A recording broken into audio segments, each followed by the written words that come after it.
So what's this question? In how many ways can a batsman score exactly 25 runs by scoring single runs, fours and sixes only, irrespective of the sequence of scoring shots? ये question cricket का है. हम सब, most of us को cricket पसंद है, सब देखते हैं. आईपीएल, वर्ल्ड कप अभी चल रहा है, सब मजे से कर रहे हैं. और जैसे ही क्वेश्चन में बैट्समैन या क्रिकेट आता है, हम सब चाहते हैं कि हमसे वो क्वेश्चन सॉल्व हो. और ये क्वेश्चन रिलेटिवली इजी है, बस इसको समझने की जरूरत है कि किस तरीके से इस क्वेश्चन को अप्रोच करें, ये देखेंगे हम. क्वेश्चन क्या कह रहे हैं कि एक बैट्समैन ने 25 रन बनाए हैं, 25 रन बनाए हैं, यानी कि एक सिंगल रन उसने जरूर लिया है. एक सिंगल रन लेके, फोर्स लेके और सिक्सेस लेके, सिर्फ इस तरीके से उसने 25 रन बनाए हैं. और ये जरूरी नहीं है कि पहले उसने सिंगल रन लिया है, कि चौका मारा है, कि छक्का मारा है. इट डजंट मैटर, बस उसने इन तीनों से 25 रन बनाया है. हमें नंबर ऑफ वेज निकालने हैं कि वो किस तरीके से निकाल पाएगा. Let's form an equation for this question. 25 run बनाया है, single run. Let number of single run be x और नंबर ऑफ फोर्स जो उसने मारे वो y और नंबर ऑफ सिक्सेस जो उसने मारे वो z. It will B 25 runs. 4 यानी कि अगर उसने एक चौका मारा है तो it will be counted as 4 runs, और उसने एक छक्का मारा है, it will be counted as 6 runs. इसलिए ये इक्वेशन ठीक है. अब हम इसमें वैल्यूज पुट करेंगे, x और y z की क्या वैल्यूज होंगी जो हमें 25 रन्स मिलेंगे. Now let's start with z 0, यानी कि उसने एक भी 6 नहीं मारा है.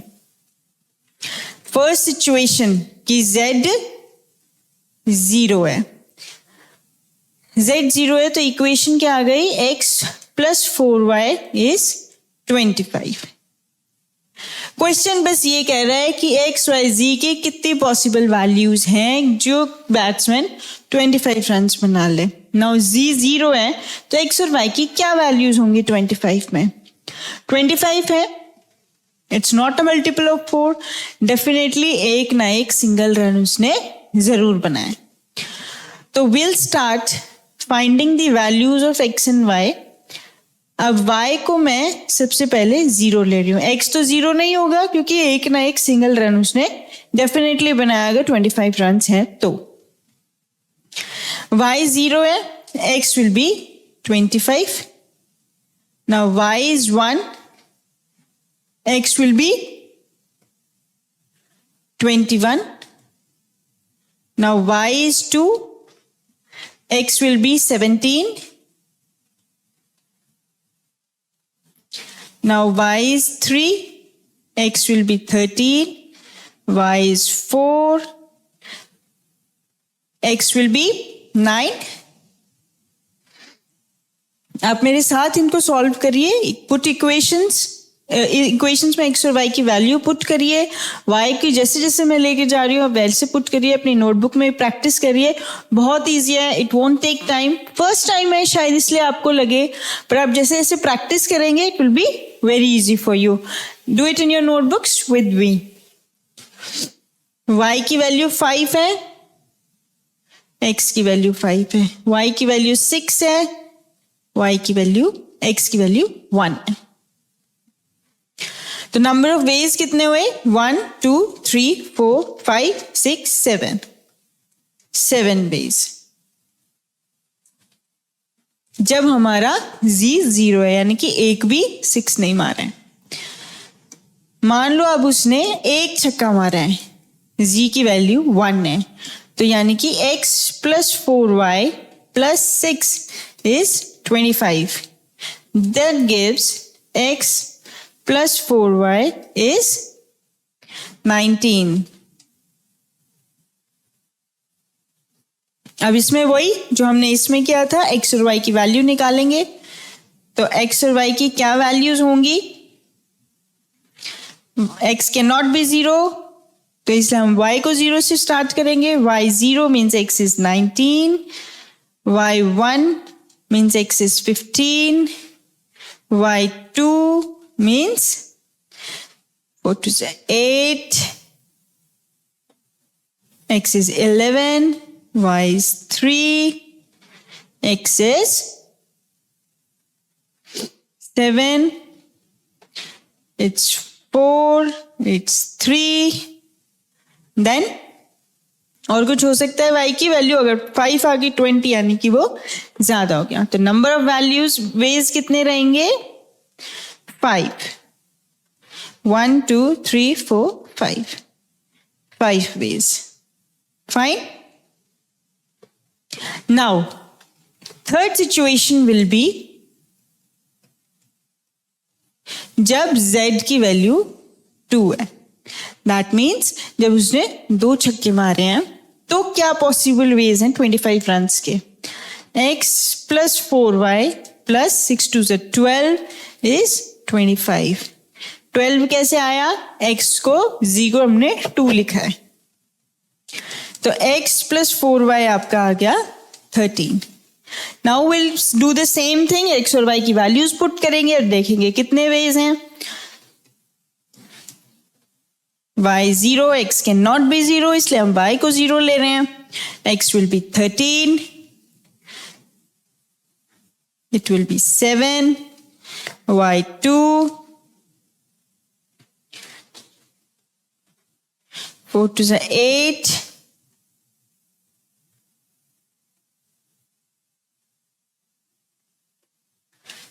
ठीक है क्या? हाँ ये गलत हो गया ना,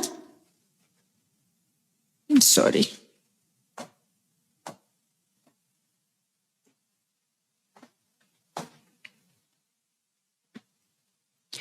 x और y की वैल्यू निकालते हैं 13 बनाने के लिए. y 0, x will be 13.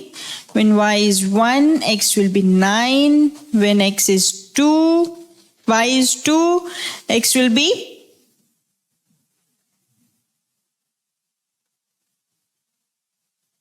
5.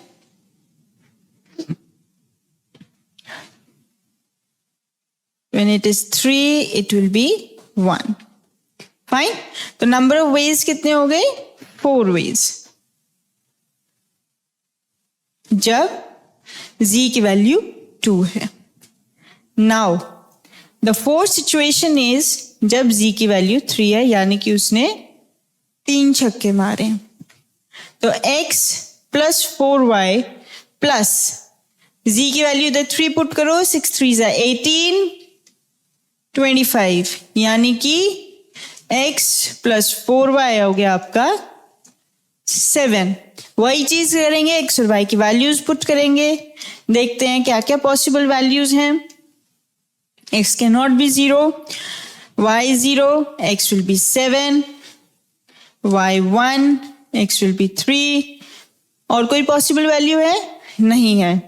तो it will be 2 ways. Now fifth situation when z is 4 यानी कि 4 छक्के मारे हैं. x plus 4y, put z 4, it will be 24. It will give you 25. That means x plus 4y is 1. अब इसमें x और y की वैल्यूज निकालेंगे. y 0 है तो x 1 है और कोई पॉसिबल वैल्यू है? नहीं है. तो यानी कि 1 वे है बस. अगर वो 4 छक्के मारता है तो एक ही तरीका है कि वो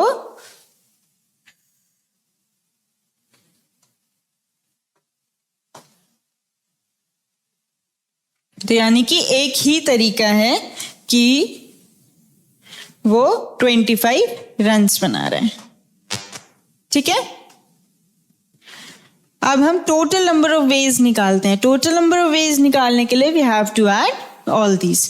7 plus 5 12 plus 4 16 plus 2 18 plus 1 19 यानी कि 7 plus 5 plus 4 plus 2 plus 1 is 19. तो टोटल नंबर ऑफ वेज कितने हुए कि बैट्समैन 25 रन स्कोर बनाएगा, वो है 19, option number b. It's very clear. बस थोड़ा सा लेंदी है, कई बार आप पेपर में सॉल्व करते करते, जैसे अभी मुझसे थोड़ी सी गड़बड़ हो गई थी इधर, वैसे आपसे भी हो सकती है, कोई डरने की बात नहीं है, उसको ध्यान से करिए। थोड़ा सा टाइम कंज्यूमिंग है, बट या वी कैन डू इट। अगर आप बाकी क्वेश्चंस को शॉर्टकट से कर लेंगे तो इस क्वेश्चंस को आप इजीली कर लेंगे, नो प्रॉब्लम। ठीक है, is that clear? Now let's proceed to the next question. Now let's proceed to the next question. There are 4 letters and 4 envelopes. 4 letters हैं, 4 envelopes हैं, and exactly 1 letter is to be put in exactly 1 envelope. यानी कि अगर हमारे पास 4 letter हैं और 4 envelopes हैं, तो exactly 1 लेटर 1 envelope में पुट किया जाएगा, ये क्वेश्चन कह रहा है। If the letters are randomly inserted in the envelopes, कोई भी लेटर उठा लिया, किसी भी एनवेलप में डाल दिया, ये देखना है हमें। It is possible that exactly 1 letter goes in an incorrect envelope. Next statement is there are only 6 ways in which 2 letters can go into the correct envelopes. Now, which of the statements given above are correct? Question जो है ना ज्यादा मुश्किल कह सकते हो आप, ना ज्यादा इजी कह सकते हो। इसमें आपको कंसेप्ट भी आना जरूरी है, बिना कंसेप्ट के क्वेश्चन सॉल्व नहीं होगा। तो लेट्स रीड, दोबारा से क्वेश्चन को रीड करते हैं, दोबारा से समझने की कोशिश करते हैं कि वो क्या कहना चाहते हैं। 4 लेटर्स हैं, 4 एनवेलप्स हैं, एक एक लेटर एक एक एनवेलप में डालना है और रैंडमली इंसर्ट किए गए हैं एनवेलप्स में। ठीक है, अब ये कह रहा है it is possible that exactly 1 letter goes into the incorrect envelope. मान लो ये इसका लेटर था, इस एनवेलप का, और ये इसमें इंसर्ट हो गया। अब एक एनवेलप में एक ही लेटर आ सकता है, दूसरा नहीं आ सकता, तो यानी कि ये वाला कहाँ जाएगा, जो खाली एनवेलप है। यानी कि अगर एक लेटर गलत एनवेलप में डला तो डेफिनेटली एक और लेटर ऐसा होगा जो गलत एनवेलप में डला होगा। तो दिस स्टेटमेंट इज इनकरेक्ट। बिल्कुल इजी था, अपने आप बता रहा है क्वेश्चन कि भाई 4 उसमें डले हैं, एक गलत गया तो दूसरा तो जरूरी गलत जाएगा, क्योंकि एक ही एनवेलप खाली बचा है गलत वाला। नाउ नेक्स्ट क्वेश्चन क्या कह रहा है, there are only 6 ways in which 2 letters can go into the correct envelope. Number of ways निकालने हैं। इस चीज में हम, जब हमें नंबर ऑफ वेज निकालने हैं तो हम जाएंगे परम्यूटेशन एंड कॉम्बिनेशन में। इस बार 2023 के पेपर में परम्यूटेशन कॉम्बिनेशन के क्वेश्चंस ज्यादा दे रखे हैं यूपीएससी ने, और हमें उसी तरीके से खुद को प्रिपेयर रखना है। हर वर्स्ट सिचुएशन के लिए खुद को प्रिपेयर रखना है। मैंने क्लास में कंसेप्ट अच्छे से समझाया है, मैं अभी थोड़ा सा बताती हूँ, क्लास को रेफर करिए, you will get to know. Permutation कब यूज करते हैं हम, जब हमें ऑर्डर जरूरी होता है, व्हेन ऑर्डर इज इंपॉर्टेंट। किसी भी चीज का ऑर्डर जरूरी होता है, ये क्वेश्चन क्या। और कॉम्बिनेशन कब जरूरी होता है, कब यूज करते हैं हम, when order is not important. हमें बस नंबर ऑफ वेज निकालने होते हैं, किस ऑर्डर में डला है किस में नहीं डला है, ये इंपॉर्टेंट नहीं है, ये इंपॉर्टेंट बस ये देखना है कि नंबर ऑफ वेज कितने हैं। तो इस क्वेश्चन में क्या कह रहा है कि there are only 6 ways in which only 2 letters can go. इसमें हमें सिर्फ नंबर ऑफ वेज निकालने हैं। तो what we will do, permutation या कॉम्बिनेशन, विल डू कॉम्बिनेशन। क्यों, क्योंकि ऑर्डर जरूरी नहीं है, किसी भी ऑर्डर में जा सकते हैं 2 letters करेक्ट एनवेलप्स में।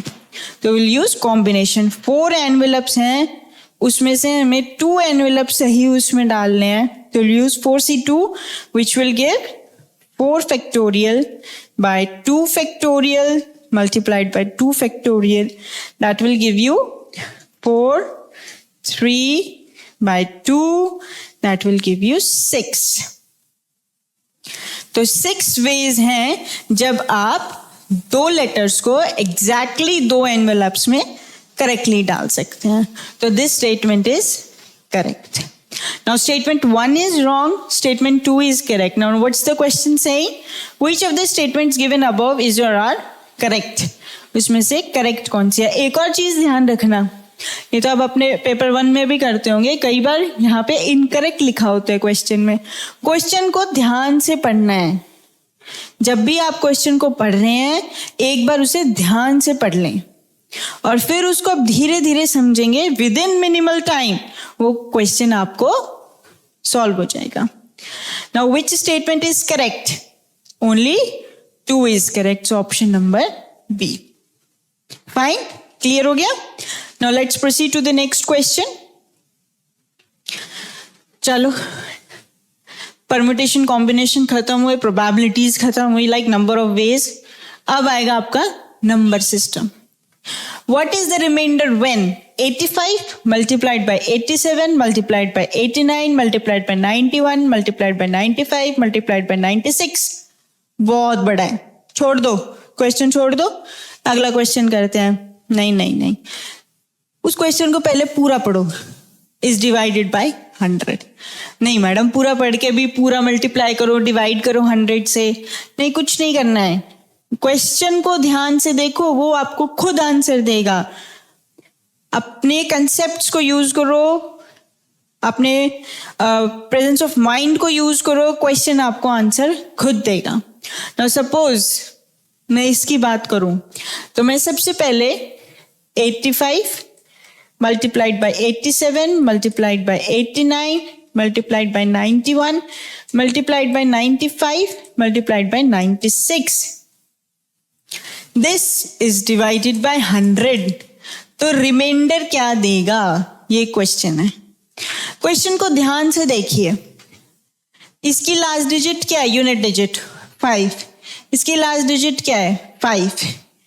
जब लास्ट डिजिट्स 5 हैं तो 5 into 5 आपको देगा 25, यानी कि लास्ट डिजिट इनकी 25 होगी.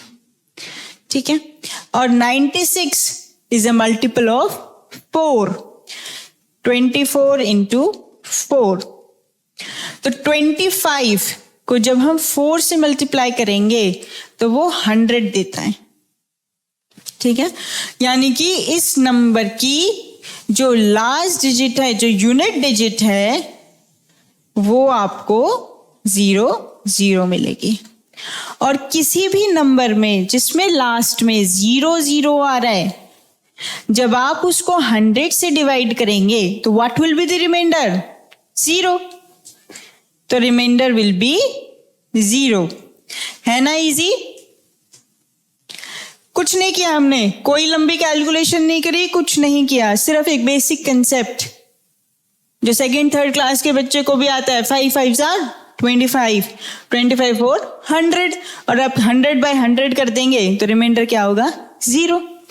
वही कंसेप्ट यूज किया है, कोई मुश्किल क्वेश्चन नहीं है, बस प्रेजेंस ऑफ माइंड से क्वेश्चन सॉल्व होगा. रिमाइंडर 0 है, so option number A. Is it clear? Now let's proceed to the next question, the last question of the day. Okay, again number system. What is the unit digit? इस बार UPSC ने unit digit, remainder, इन पे ज्यादा focus किया है. तो मैंने क्लासेस भी ले रही हूं, मैं इसकी कंसेप्ट्स आपको उसमें भी समझा रही हूं. आप जितनी क्वेश्चन की प्रैक्टिस करेंगे उतना इजी रहेगा. कई बच्चे हैं जो जिन्हें मैं जानती हूँ, कई कैंडिडेट्स हैं, they are very good in pre paper 1, मतलब एक्सीलेंट बच्चे, पर CSAT में थोड़ी सी गलती की वजह से उनका क्लियर नहीं हो पाया. अब आप ये सोचेंगे कि आप आर्ट्स वाले हैं, आप ये हिस्ट्री वाले हैं, ज्योग्राफी वाले, इंजीनियरिंग वाले से कैसे कंपेयर करेंगे? इंजीनियरिंग में ये सब नहीं पढ़ाते.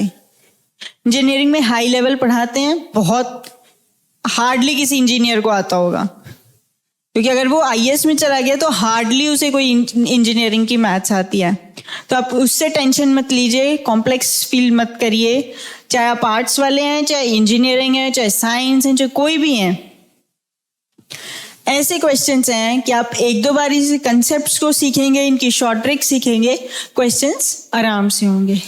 बिल्कुल काम रहना है, अपना वो रखिए प्रेजेंस ऑफ माइंड, और क्वेश्चन आप सॉल्व कर देंगे।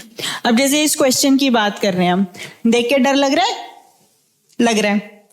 अब मैं सॉल्व करके दिखाती हूँ, आप कहो कि मैम बहुत इजीली सॉल्व हो गया है, कोई डर नहीं लगा है। देखिए कैसे। सबसे पहले क्वेश्चन को देखिए, 57242 to the power 9 multiplied by 7 multiplied by 5 multiplied by 3 multiplied by 1, इसका यूनिट डिजिट निकालना है। ठीक है, now let's write it. 57242 to the power 9 7 5 3 1। किसी की भी पावर निकालने के लिए हमें इसको मल्टीप्लाई करना होगा। छोटी सी कैलकुलेशन है, आप आराम से कर सकते हैं, ज्यादा मुश्किल नहीं है। It will take hardly 30 seconds for you. Now let's calculate. 7 3 21, 9 189 into 5 945। Fine, मतलब 57242 सॉरी टू द पावर 945, इसकी हमें यूनिट डिजिट निकालने हैं।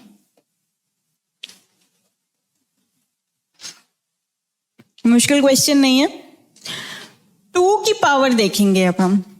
2 की पावर 1 है, तो जो last digit, will talk about last digits only. 2 की पावर 1 है तो लास्ट डिजिट 2 रहेगी। 2 की पावर 2 है, लास्ट डिजिट 4 रहेगी। 2 की पावर 3 है, लास्ट डिजिट 8 रहेगी। 2 की पावर 4 है, लास्ट डिजिट आपकी 6 रहेगी। पावर 5 है, लास्ट डिजिट आपकी 2 रहेगी। रिपीट हो रहा है, साइकिल है 4 की, इट्स ए साइकिल ऑफ 4। ठीक है, ध्यान से देखिए। अब हमारा क्वेश्चन क्या कह रहे हैं, ये तो हो गया 2 की पावर की साइकिल। क्वेश्चन क्या है हमारा, 57242 टू द पावर 945। 2 तरीके हैं इसके, या तो simple it's a multiple of 5, ये जो पावर है ये 5 की मल्टीपल है, तो 5 की मल्टीपल है तो 2, जो भी 2 है उसकी 5 जो मल्टीपल है उसमें या लास्ट डिजिट 2 आएगी। तो यूनिट डिजिट इसकी क्या होनी चाहिए, 2। और अब साइकिल है 4 की, तो आप ये भी कर सकते हैं कि भाई 945 को हम 944 प्लस 1 लिख दिया, इट्स अ मल्टीपल ऑफ 4। तो यहां तक तो इसकी पावर रहेगी, लास्ट डिजिट रहेगी 6, और जब 2 की पावर, यानी कि इसको ऐसे लिख सकते हैं, ये तो 6 रहेगा, 6 2 12, 2 रही है आपके पास। या तो आप इजीली ऐसे मल्टीपल कर सकते हैं या इस तरीके से कर सकते हैं, तो लास्ट डिजिट रहेगी 2। तो answer is 2। I hope this is clear. अब हम अगली क्लास में will do the next 5 questions of CSAT। So practice a lot, you'll get to it, no matter which stream you belong। सब होगा। All the best. Bye.